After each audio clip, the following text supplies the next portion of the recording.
Hi and welcome to another video in the Let's Walk About It series, where myself and Lola, who I've got on a lead today because we're on a road that's not so busy but could be busy, and I'm multitasking here with the video and keeping her and myself safe.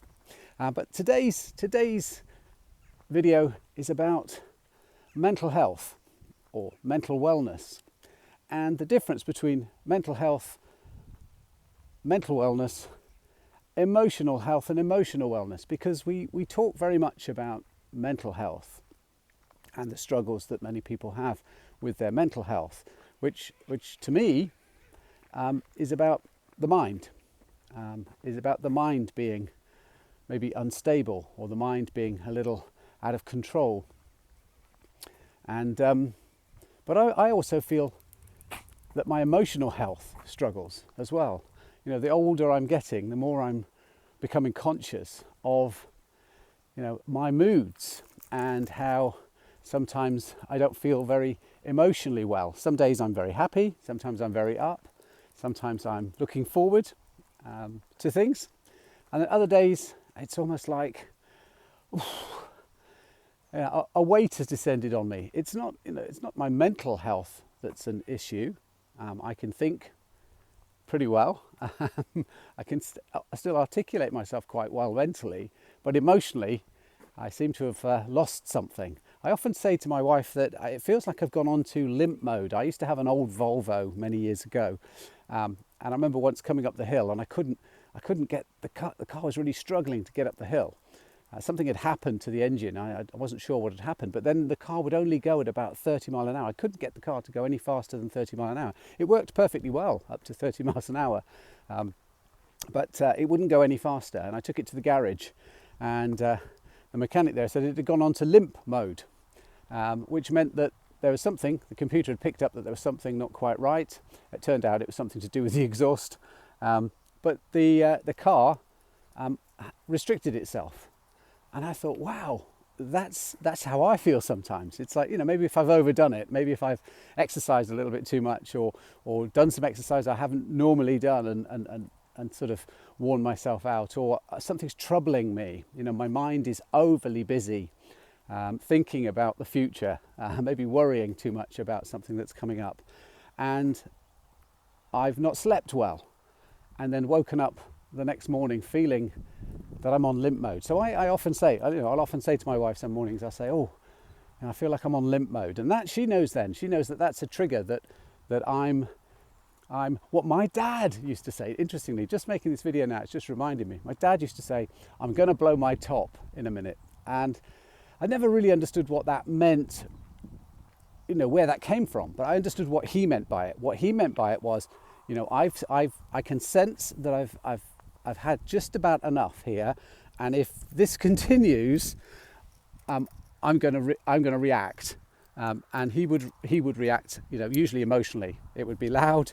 He would end up, you know, going out and removing himself from the situation. On occasions, you know, he might smash a plate. That was the worst it ever got with my dad. You know, he felt very ashamed of that sort of behaviour, but he had to express this. I'm about to blow my top. His emotional upset had got to a stage where he could sense, he knew it was he was going to blow his top. Something was going to happen. And I've since my dad passed in his early 60s from heart disease. Now, there's a part of me that wonders whether that heart disease was a symptom of his inability to regulate his emotions and control his emotions as he got older. Well, not so much control his emotions, but let off steam, because this idea of blowing our top, I think I'm pretty sure it comes because my dad used to love steam engines, and he used to always take me to these steam rallies when I was a kid, and he used to tell me about them, and I recall him telling me about how when they first invented the steam engines, the promise, the hope was that these engines could take somebody from where I live now in Gloucestershire to Edinburgh really quickly. And the idea was that, you know, if you could get enough power in the engine through the steam, through boiling water that was boiled by coal going in an engine, in a furnace, if you could get the temperature right and the pressure of the steam correct, that engine could take you to Edinburgh from Gloucester. It was an amazing invention, an amazing opportunity. It was part of the Industrial Revolution. And but one of the things he said in the early days was, if the engine got too hot, if the furnace got too hot and you didn't let off some steam, the engine would blow its top. In other words, the engine would explode. And there were lots of occasions when they were first, when steam engines first started. And it wasn't just the steam engines that took you to Edinburgh, it was steam engines were used to power machines, to power energy sources. And, if a steam engine blew its top, it was devastating. And so this phrase that my dad used to use, I didn't really understand it. I kind of really, really, really understand it now, because I can recognize times when it feels like I need to let off some steam. And I can only talk from myself as a man, as my dad could, but that is it does feel like there's a furnace inside of me, and there's huge amounts of pressure inside of me, and I need to let that steam off, or I need to channel that steam in a long trip to Edinburgh. That's why I go off for walks sometimes. I'll say to my wife, I'm feeling like I'm a bit on limp mode, and I'm starting to feel a bit frustrated, and I'm starting to feel a bit antagonistic, and things are irritating me, and I'm getting annoyed at simple things, and I'm maybe worrying and feeling anxious, and turning that anxiety into irritation, because as a man, maybe it is, rather than be seen as weak, rather than be seen as vulnerable, rather than being seen as frightened, I turn that into something more challenging, make me look more significant, make me look more strong.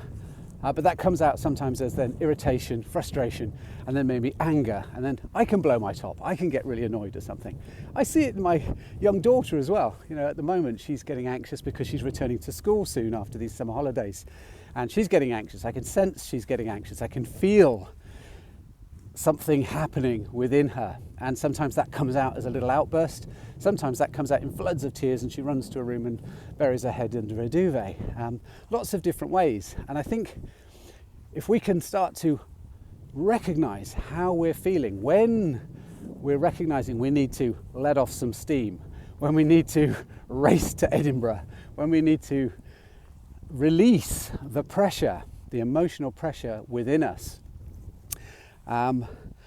we've got to get really good at doing that. And I think when the focus is on mental health and mental well-being, sometimes we become unconscious of our emotional health and our emotional well-being. I found going out into nature, I found doing what I'm doing this morning with Lola. I noticed Lola just went tearing off across the field, and rather than get anxious about where she's gone, I'll just trust that she'll come back when she's let off a little bit of steam there and they've got a little bit of energy out of her. She'll probably sleep now for the rest of the morning, giving me a lot of peace, which is really beneficial. But I come out into these places, I come out and I gaze at beautiful views like the one across the valley there. I feel the wind in my face. I love watching his Lola. She's running back now across the field behind. She'd be quite worn out now. But I come out, smell the smells, get in touch with nature, because for me, it helps me to regulate. By using all my senses, I can sense when I'm starting to, the pressure inside me is starting to build. I can use my mental health to try and understand what's going on and gain some insight into what might be happening for me. And then I can find healthy ways to let off that steam, to just reduce that pressure a little bit within inside me, so that I don't blow my top. I'd love to know your thoughts on this video. I'd love to know whether you recognize that you are struggling with emotional health. As I say, so much is said about mental health. And I'm not saying that's not a problem, and I'm not belittling it in any way. I had 40 years of growing up with my mum, who I didn't realise for a long time in my childhood had a mental health issue, or she was diagnosed with a mental health issue. She was diagnosed with manic depression, as it was called then, and then bipolar. I never really saw signs of how I thought, or how I learned manic depression and bipolar. It wasn't quite like that. It was more with my mum. She'd had a lot of life tragedies, actually, that she would try and suppress and not let out. And I think that's one of the problems, is when we feel this need to let out, to express, to share how emotionally upset we are with the people we care most about. Unfortunately, it's those people we trust to listen to our concerns and our worries and share our feelings with. If you suppress that, and you know, your family don't allow that to come out, the people that care about you don't allow you to express it, if society punishes you for expressing it, then you can only hold it in. And you know, my mum held a lot of her upset in too much, and then it would come out in manic and very sometimes frightening ways. Now, I had over 40 years experience of that as a child, until she sadly passed as well in her 60s. I guess from both my parents dying from emotional unwellness. And but since then, I've been looking at ways and trying to understand my own health, about how can I keep myself balanced, how can I help others keep that balance there, be able to let off steam, be able to understand what's going on with them emotionally as well as mentally. And I found one of the best places to do that is out in nature. Nature is a constant for me. What I need when I'm feeling unstable, what anyone needs when they're feeling a bit off balance, is they need some certainty, they need some stability, they need to be grounded. So, you know, quite often I'll whip my shoes off, I'll walk through dewy grass, I'll gaze across a beautiful landscape like this, I'll listen to the bird song around me, I'll watch a sunrise, the sun coming through at the moment through the clouds. You know, often there's a kite or a buzzard up there in the sky that I can track. I just breathe in the wonderful smells, and I just be here now. You know, in a chaotic world, one of the best places to find some stability and to find some balance and some grounding is out with nature, investing time and attention in nature. Okay, well, if that resonates with you, if you've got comments around, you know, mental health, mental well-being, emotional health, emotional well-being, please put them in the comments below. Please share this video with people that you think might be helped by, you know, understanding my experience. I mean, as a guide, as a natural mindfulness guide, a nature connection guide, one of the things I recognise is sometimes people need to hear stories, hear experiences, and feel the connection with people who are not that far down the path than they are. Sometimes we go and see experts to help ourselves. Sometimes, you know, whether we go and see a doctor, or whether we find somebody online who's, you know, a guru, or some some expert in a particular way of treating and helping with things. And they sometimes feel so far removed from where we are, that what we actually need is, we need someone who has had similar experiences to us and has connected to it in a similar way to us, has similar understandings and insights to us, who's just a few more steps down the path than we are. And that's a guide. That's someone who kind of knows the path, knows how to handle things, not perfectly, but just in a slightly better way than they did the day before or a few steps before. And those are the best people to guide. If you're interested in guiding others in nature, then get in touch with me, because I run guide training courses. At the moment I'm running 3 a year. I was running 6 a year. There was a huge demand for it, and I had a lot of energy then, but my energy levels are not as great as more people want to do nature connection and nature connection guiding. My energy levels have to keep an eye on those. And so I'm only doing 3 a year now, but I've got a course starting in a few weeks' time, in September now, 2023, and then the next one won't be until spring of 2024. So get in touch with me if you're interested in anything of what I've talked about here. You can also join my online Nature Connection World platform, where I'm trying to bring together people who are either searching for a deeper connection with nature, or already have found a deep connection with nature and want to guide others along that route as well. It's a space for the nature conscious, people who are wanting to create more nature consciousness and better health and happiness in their life.